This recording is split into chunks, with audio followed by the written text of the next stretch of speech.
I suppose a detective catches a crook because he follows a trail from one uniquely relevant event or person to another until he finds a unique piece of evidence that points to the only person in the world who could have done the deed.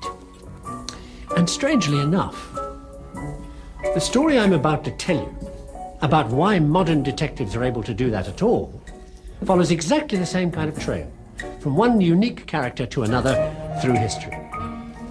Here's my first unique character. Steve Davis, one of the best snooker players in the world. You should see him in action.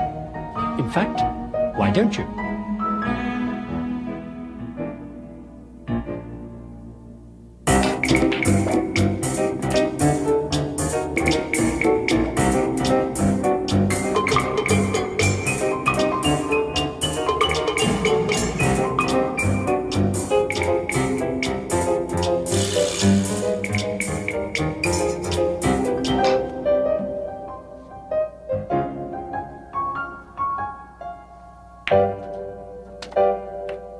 Mr. Davis is uniquely relevant to this detective story, not just for his unbelievable skill at the table, but to draw your attention to one of the tools of his trade. This, to all modern detectives, probably the most unique piece of evidence in history. But if I tell you any more, I'll give it away. Thank you very much, Steve. Thank you, and I've been asked to give you this. Thank you. So, now you're thoroughly mystified. Here's a tale of unique historical characters whose unique actions will lead us back to that unique ball in a show entitled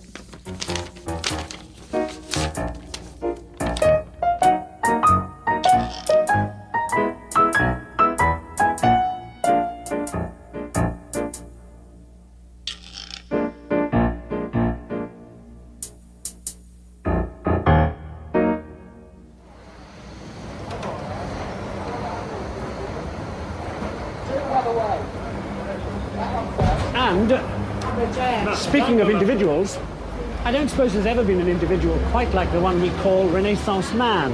You know, those people who once knew everything there was to know about everything. Like this guy, George Bower, the first character in our historical detective story, and who was here in the 16th century at Bologna University.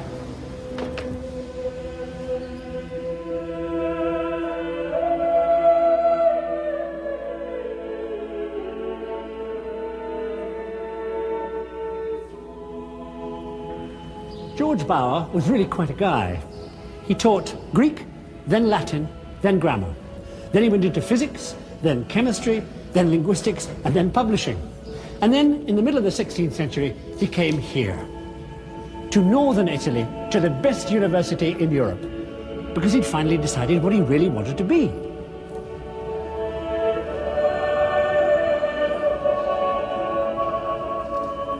A doctor.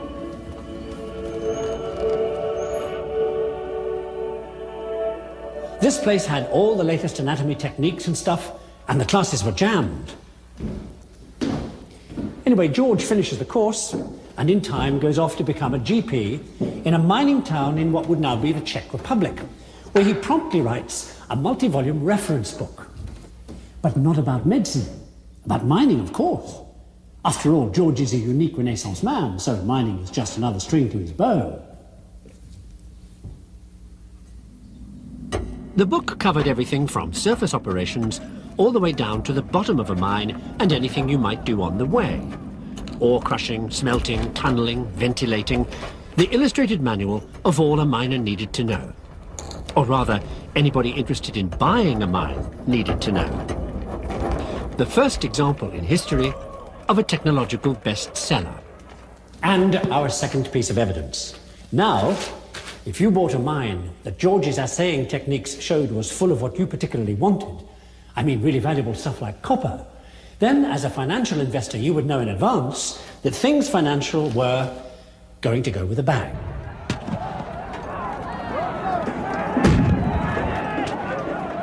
Copper was so valuable because it helped to make the Renaissance equivalent of the gift for the man who has everything, a bronze cannon.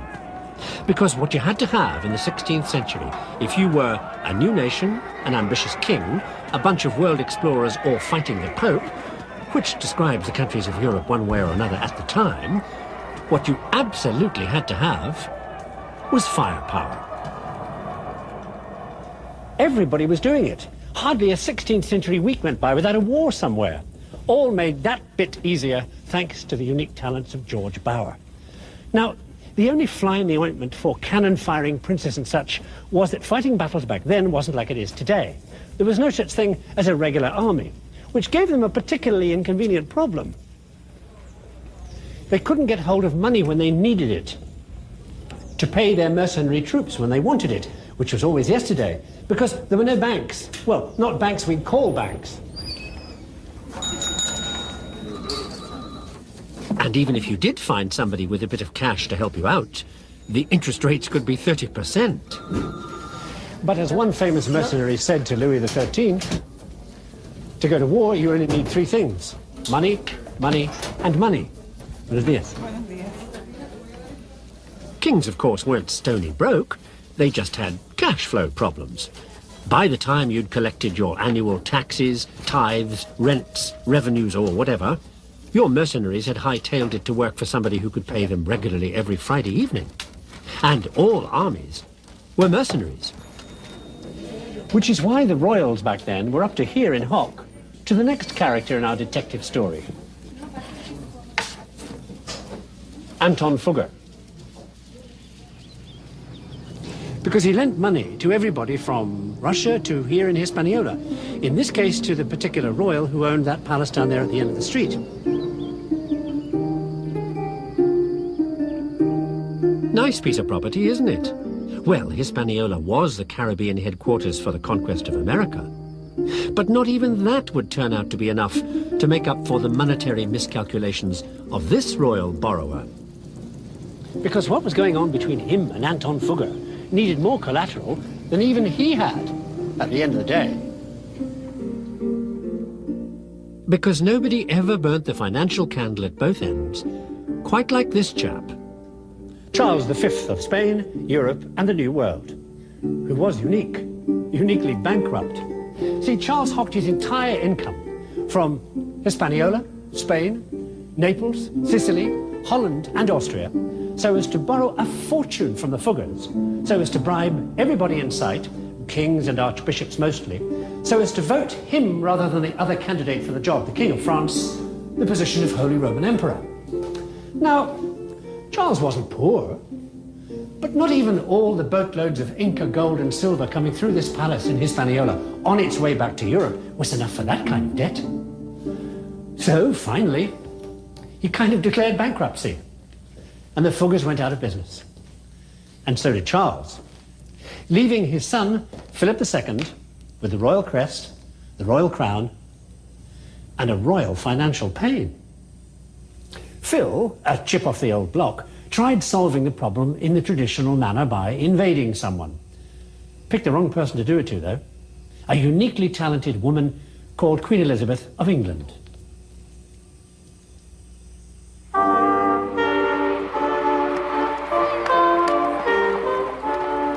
Elizabeth was running things in 1588 when Philip made his plan, which was to head up the English Channel with an invasion fleet called, for psychological warfare reasons, the Armada, meaning tons of guns. Philip's grand plan was to wipe out the English Navy, take over a fast-growing economy, and get some money. As the shock news of the approaching Spanish mega fleet reached the English Naval High Command, they were out having a quiet game of bowls. So, like any Englishman would in moments of impending disaster, they went on with their game, of course. Hold on. Ooh, hard luck. Because they knew that they could finish their match and still get out there before the Armada was within spitting distance, and still clobber them. Yeah, you got it. Yeah, we'll bottom down. Because thanks to Queen Elizabeth, they had new, high-tech, high-speed ships able to run circles around the Spanish, which they did, and won. Right. Duck high.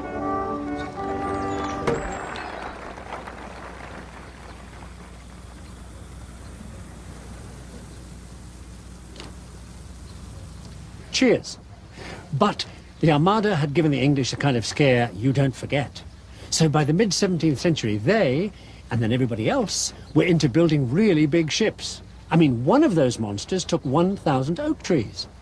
Well, that put the kibosh on people making glass, because they'd been chopping down all the wood to make charcoal for fuel for their glass furnaces.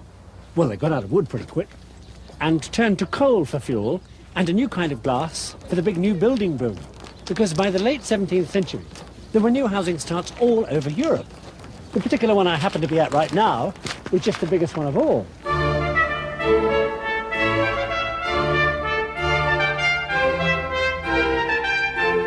The Palace of Versailles outside Paris. A glazier's dream. I mean, look at all those windows. Well, with plenty of coal around for fuel, the glassmakers started to experiment.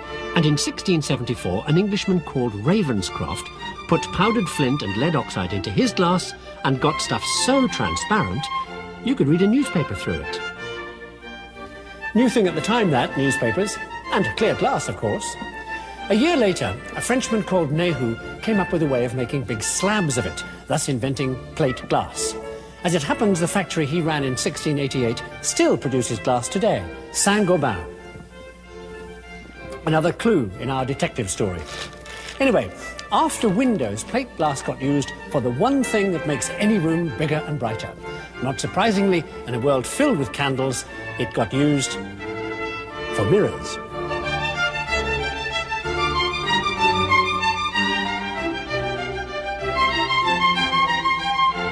The Versailles Hall of Mirrors started a new craze among the willfully extravagant, and there were plenty of them around. Because for the first time, in an age when nothing mattered more than your image, think what it must have been like to see yourself again and again and again and again and again. Everybody had to have their own Hall of Mirrors. Now, this may not look like much to you, but back then, this mirror was a miracle in precision. Clear image, smooth, carefully ground surface, undistorted reflection.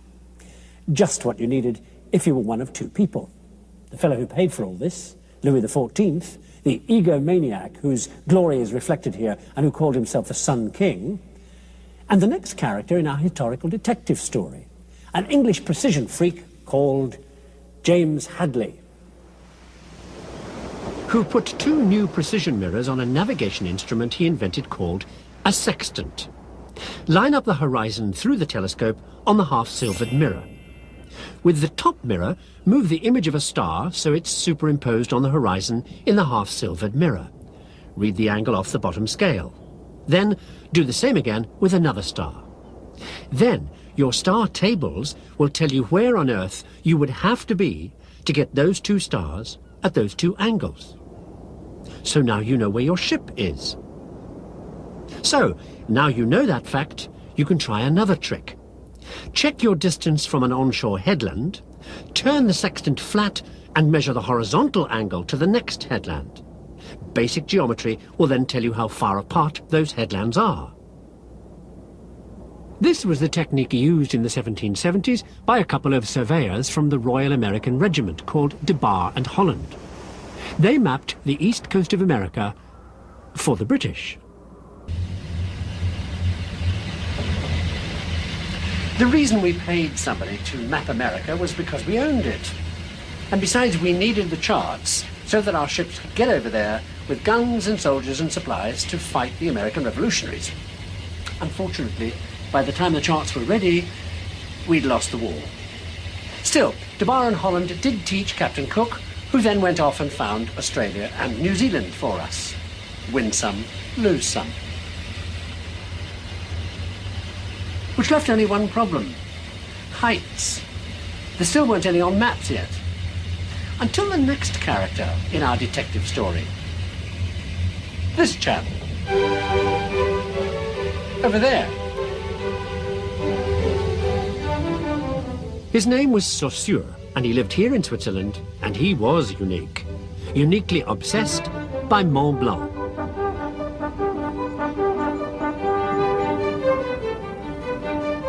In 1787, he climbed it with a barometer to measure the height. The Swiss were so knocked out by this feat, they nearly changed the name from Mont Blanc to Mont Saussure. And because Saussure also started all that mountaineering and skiing stuff that brings all the tourists in. Anyway, up there, Saussure got turned on by what he saw. No, not that. This. Bits of granite and shellfish fossils. Saussure reckoned if you found shellfish up a mountain, the ancient seabed must have risen to become mountains. Why? Because the mountains were made of granite. Volcanic upheavals of molten granite way back. And since granite didn't exactly wear down easily, then the present-day erosion you could see in granite rocks must have taken quite a while. And if that took a long time, how long had it taken to cause the erosion you could see all around you on the mountains? So Saussure wrote a book saying, if erosion took the same amount of time in the ancient past as it did today, that meant the ancient past was really ancient. The Earth was incredibly old. More evidence.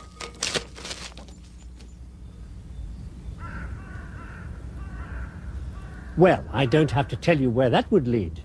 Saussure's ideas eventually got to Charles Darwin, who used the enormous age of the Earth to back his theory of evolution, where species with the luck to have certain characteristics survive change. The others end up like these people. All luck. Now, Darwin happened to have a cousin whose name was Francis Galton. He had a unique thought. Could you make your own luck? If you happen to be a member of a good family, his words, could you keep the luck in the family by marrying somebody from another good family, like his?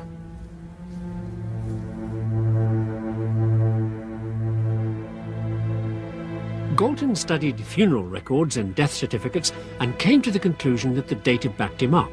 It showed, he said, eminent men came from eminent families and imbeciles came from imbeciles.